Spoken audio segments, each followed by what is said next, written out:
partisipatif, kurang bisa melibatkan publik, dan akhirnya ditentang pun juga kurang didengarkan. Ini perlu jadi tinjauan kita. Ini perlu jadi cerminan buat kita semua bahwa semua proses dalam demokrasi kita jangan sampai berjalan di tempat, demokrasi kita jangan sampai involutif, tapi fokuskan pada substansi untuk kerja-kerja yang baik pada masyarakat. Oke, baik. Bung Rocky terakhir silakan. Oke, terima kasih. Dari akal dulu ya. Yang kita bicarakan sekarang bukan soal politik, tetapi cara berpikir politis itu soalnya tuh. Kalau soal politik kita tahu bahwa dari awal saya menginginkan 0% threshold itu. 0%. Pada Anies saya pernah bilang tuh, ngapain lu minta gue dukung lu? Lu dukung dulu 0% itu. Ini terjadi karena berebut 20%. Debat itu terjadi karena berebut celah yang kecil itu 20%. Maka terjadi persekongkolan kebusukan bahkan itu. Saya pernah kritik, apa mungkin PKS koalisi dengan PDIP? Jelas ijtihadnya berbeda tuh. Kalau di pilkada ada nih sekarang nih, ada beberapa juga. Iya. Sebelum-sebelumnya ada juga. Betul, deskripsinya ada tapi normativitinya mestinya nggak ada itu. Kan kacau itu. Ya, sekarang itu soal normativity itu. Saya bukan politisi. Saya dosen dan pendaki gunung.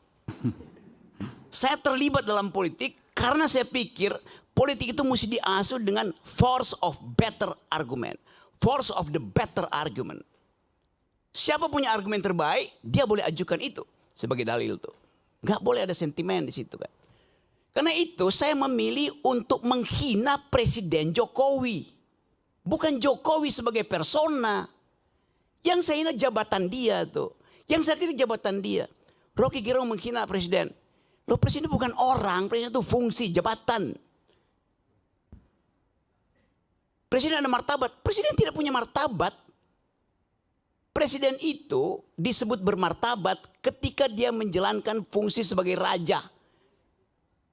Karena tubuh publiknya menyatu dengan tubuh privat. Martabat itu hanya ada pada orang berikan, itu disebut human dignity. Dignitasnya pada manusia. Itu satu frasa. Human dignity. Saya menghargai manusianya, bukan jabatannya. Itu yang mesti jelas di kita tuh. Karena itu saya heran. Kenapa kalau saya memaki-maki presiden, saya diomelin. Kenapa orang yang memuji-muji presiden tidak diomelin? Kan dua-duanya deskripsi. Memuji dan memaki itu dua-duanya kualitas yang sama derajatnya. Pujian jadi pujian karena ada yang memaki. Makian jadi makian karena ada yang memuji itu. Bifurkasi itu yang mau saya terangkan. Saya terangkan sebagai dosen ya. Poin itu tuh. Jadi kalau saya kasih kritik betul-betul metodologis. Apakah saya benci pada Presiden Jokowi? Enggak. Kaisang menikah. Saya diundang oleh keluarga Jokowi. Di mana Anies telepon dari Jogja. Rok, lu di mana Rok? Kenapa? Gue ini udah 3 jam nggak bisa ketemuin Jokowi itu. Karena mesti ngantri. Gue bilang gue diundang malam hari ya. Bisa langsung masuk tuh. Nggak ada problem. Gibran datang ke rumah saya. Om Rocky saya mau belajar. Duduk di situ lu kalau mau belajar tuh. Kasih saya kritik Om Rocky. Dengar saya kritik. Siapa yang saya kritik? Bobi Nasution saya kritik. Sebagai apa Om? Sebagai gubernur. Anda belum saya kritik karena belum jadi wali kota. Belum jadi wakil presiden. Pada waktu itu dia adalah wali kota. Saya kritik yuk. Dia ngaku bahwa setiap Sabtu berbagai macam menteri datang ke dia kasih duit supaya solo. Saya bilang, yuk koruptor tuh. Saya kasih kritik. Dia gak marah. Karena saya terangkan saya kritik kamu karena saya tanya, you datang sebagai apa? Sebagai wali kota? Ya mendua Om. Saya juga datang karena saya bosan ikut kuliah-kuliah di sekolah PDIP. Dia bilang begitu. Tadi sebelum Tunggu, gue mau terangin semua hal. setiap minggu menteri datang maksudnya apa itu? Ya udah, you nggak usah tanya itu. Jadi saya mau terangkan itu dalam posisi saya sebagai kritikus. Saya mau jadi kritikus. Orang-orang yang jadi pejabat nggak mau, saya mau jadi kritikus saja. Kenapa saya nggak mau jadi kritikus itu kan? Jadi saya mau jujur katakan itu. Jadi tidak semua yang kotor itu tidak berguna.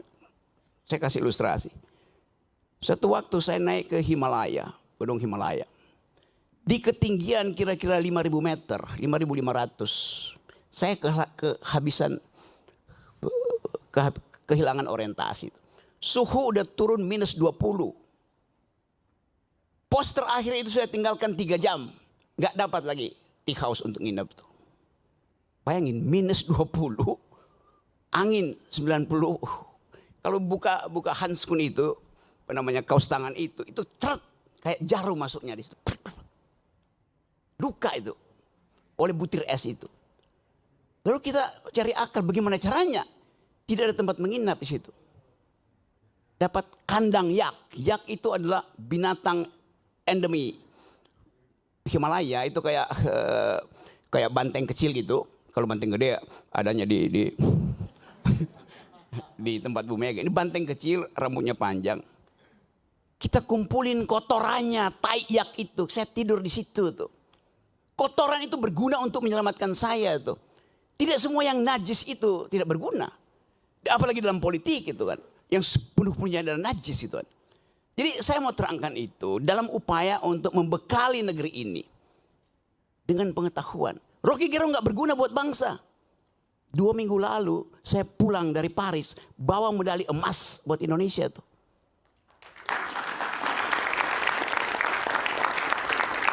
Apa dibiayai oleh negara? Tidak ada dibiayai oleh negara. Kita cari uang sendiri itu. Yang dibiayai negara itu justru diambil oleh menteri-menteri yang datang di situ dengan tagline Olimpik, padahal saya tahu dia nggak punya cabang olahraga. Lalu saya puji Jokowi dari situ. Terima kasih Pak Jokowi karena memungkinkan saya membawa pulang medali emas tuh. Saya dibully di sini. Ngapain lu puji-puji Jokowi, Rok? Gue bilang, sorry ya. Dia presiden saya ketika saya ada di luar negeri yang menang Indonesia. Saya ikut upacara bendera. Kenapa saya nggak mau bilang terima kasih pada Jokowi? Kan itu yang kita sebut value, kejujuran dalam berpolitik, gitu kan. Saya nggak punya hal, nggak punya masalah lain dengan pemerintah. Saya punya masalah dengan kebijakan yang mereka buat. Yang sebut kebijakannya itu dungu. Buktikannya sebaliknya kan. Bahkan saya bilang pada waktu itu, Jokowi sebagai presiden adalah bajingan tolol. Satu, PDIP marahin saya, dilaporin ke polisi. Saya kasih kuliah di Jogja, saya dilemparin botol di kepala saya tuh. Saya bilang, kenapa kalian marah? Saya cuma terangkan itu supaya kalian tahu bahwa yang saya kritik kebijakannya presiden, bukan Jokowinya ansih. As a person, nggak ada urusan saya dengan. Saya berbaik-baik dengan Pak Jokowi sebagai manusia. Dengan Pak Prabowo, dengan Pak SBY segala macam tuh. Zaman SBY saya paling keras kritik beliau tuh. Sekarang tiap minggu saya diskusi tentang politik global dengan SBY, nggak ada soal. Jadi saya mau pisahkan antara mental seorang yang mampu untuk memisahkan pengetahuan dia tentang kebijakan dan penghormatan dia pada persona. Itu dasarnya tuh. Jadi sekali lagi, saya tetap akan kasih kritik. Apapun itu hak saya. Dan tidak mungkin saya dipidana kalau saya caci maki Jokowi. Atau saya muji Jokowi. Pasal itu nggak ada lagi. Tidak ada pasal penghinaan presiden. Udah hilang. Siapa yang hilangin? Saya berjuang dari zaman 98 di LBH untuk hilangkan pasal itu. Jadi kalau tanya kenapa Anda caci maki? Pasal itu nggak ada. Kenapa saya yang kita di LBH Buyung Nasution. Saya penasihat ahli Buyung Nasution dalam soal-soal untuk membereskan demokrasi kita. Jadi dari 98 saya tahu akal pikiran tentang perubahan konstitusi itu. Anda caci maki aja. Nggak akan Anda dipidana tuh. Karena rakyat Indonesia melalui ketetapan MPR mengerti bahwa presiden itu bukan orang. Dia fungsi. Dia jabatan publik. Tidak boleh dilekatkan pada dia prinsip-prinsip pada hukum pidana. Nggak bisa. Yang tidak boleh kita caci maki adalah manusia di dalam keadaan pertemanan atau Anda kenal. Orang yang nggak kenal Anda caci maki, dia nggak bakal tersinggung. Demikian juga dalam perdebatan. Debat itu adalah kemampuan untuk mengolah argumentasi itu. Itu aja. Sebagai dosen, saya mengajar dari S1 sampai S3. Ayo bayangin coba. Dengan metodologi yang sama itu. Cara berpikir. Jadi bagi saya nggak ada soal itu. Saya akan terus kasih kritik. Saya akan terus kasih argumen. Tapi saya mencintai bangsa ini. Negeri ini saya cintai itu. Yang saya nggak cintai adalah politisi busuk. Yang saya cintai adalah pejabat busuk, presiden busuk, menteri busuk. Ngapain cintain mereka? Mereka umurnya 5 tahun. Bangsa ini umurnya sepanjang hidup. Itu poinnya. Jadi politik bukan the art of the possible. Kemungkinan bukan. Politik adalah the art of attacking the impossible. Yang impossible itu justru kita lenyapkan. Nah balik pada tema hari ini.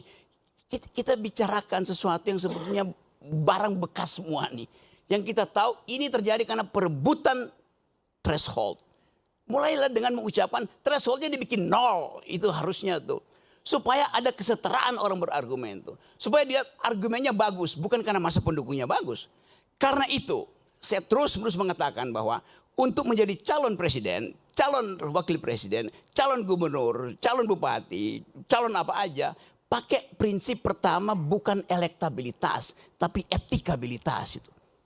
Ini calon pejabat ini pernah berbohong nggak? Pernah nyolong nggak? Kalau dia lolos etikabilitas, saya uji yang kedua, intelektualitas. Karena dia mesti berdebat dengan pemimpin dunia. Itu pentingnya latihan perdebatan. Dasar perdebatan adalah konstruksi berpikir. Dasar perdebatan adalah kemampuan untuk mengolah pikiran. Bukan sekedar untuk retorika, tapi dengan logika.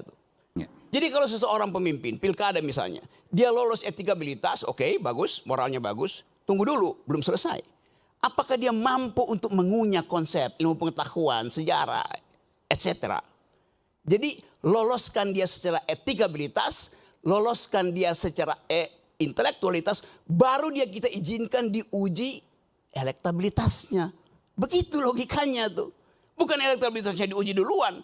Elektabilitasnya bisa disogok ke lembaga-lembaga survei kok. Nah saya ingin didik bangsa ini.